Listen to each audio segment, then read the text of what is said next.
বৃহস্পতিবার সকাল থেকে রানীর বাজারে রাস্তা অবরোধে দুর্ভোগ। গত রবিবার দুর্গানগরে দুষ্কৃতিকারীরা কালীমূর্তির মাথা এবং মহাদেবের মাথা ভেঙে ফেলে। এই ঘটনায় হিন্দু ধর্মাবলম্বীদের মধ্যে দেখা দেয় উত্তেজনা। পরবর্তীতে দুই সম্প্রদায়ের মধ্যে বৈঠক চলাকালীন কিছু দুষ্কৃতিকারী কিছু মুসলিমদের ওপর আক্রমণ করে। পরবর্তীতে পুলিশ গতকাল রাতে 5 জন হিন্দু ধর্মাবলম্বী ব্যক্তিকে ধরে নিয়ে যায় থানায়। এই ঘটনায় বৃহস্পতিবার সকাল থেকে উত্তেজনা তৈরি করে। উত্তেজিত জনতা আসাম আগরতলা জাতীয় সড়কের রানীর বাজার রাস্তা অবরোধ করে এবং দাবি করতে থাকে নির্দোষ 5 জনকে অবিলম্বে ছাড়তে হবে, পাশাপাশি মূর্তি ভাঙায় অভিযুক্ত ব্যক্তিদের অবিলম্বে গ্রেফতার করতে হবে। যতক্ষণ পর্যন্ত তাদের দাবি না মানা হবে তারা রাস্তা অবরোধ করে রাখবে বলে জানান অবরোধকারীরা। পরবর্তীতে মন্ত্রী সুশান্ত চৌধুরী এবং পশ্চিম থানা ত্রিপুরার পুলিশ সুপার কিরণ কুমারকে সঙ্গে কথা বলে অবরোধকারীরা অবরোধ উঠিয়ে নেয়। अब तक 5 लोग अरेस्ट किया है। तो आज थोड़ा रोड ब्लॉक किए थे, तो अभी तो पैसिफाई करके रोड क्लियर हो गया है। अभी सिचुएशन कंट्रोल में है। इसमें और भी लीगल एक्शन होगा अभी। अरे कितने लोग थे इन घटना में और अभी कितने लोग अरेस्ट हुआ?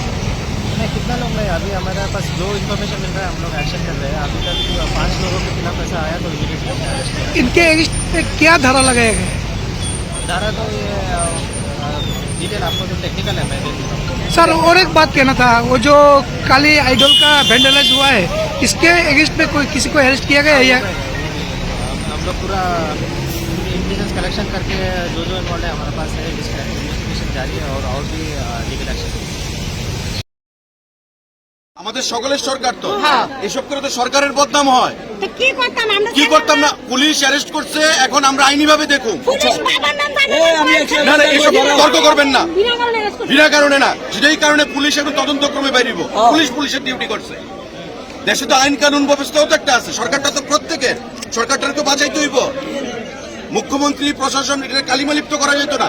হাজার হাজার গাড়ি আটকে গেছে, স্কুল স্টুডেন্ট, পেশেন্ট, কর্মচারী তারা অফিসে যাইতে পারতেছে।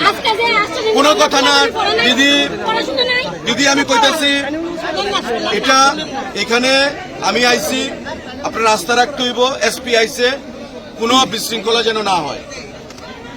আন্দোলন করছেন, আপনারা তো বিরোধী দল করেন না, তাইলে বিরোধী দলের আন্দোলন এমন হয়। ধর্ম বর্ণ সমস্ত কিছুর ভিত্তিতে দেশ চলে না। আমাদের শুনেন, যেটা হয়েছে আইনিভাবে আমরা দেখব, পুলিশের কাজ করছে, আমরা এখন বাকিটা দেখব। তার যাতে কোনো অসুবিধা না হয় এটা আমরা দেখব। আমি নাট মন্দির করে দেবো, আমি এখন আপনি এখন কি করবেন? রাস্তা বয়ে থাকবেন? শাস্তি হইব, পুলিশ শাস্তি দিব, সব হইব। দেখেন আপনাদের এই বাঁচাইতে, আপনাদের আরে দিদি কথা শুনেন না, আপনাদের এই বাঁচাইতে সেদিন রাত্রে আমিও তো বদনাম হয়েছি,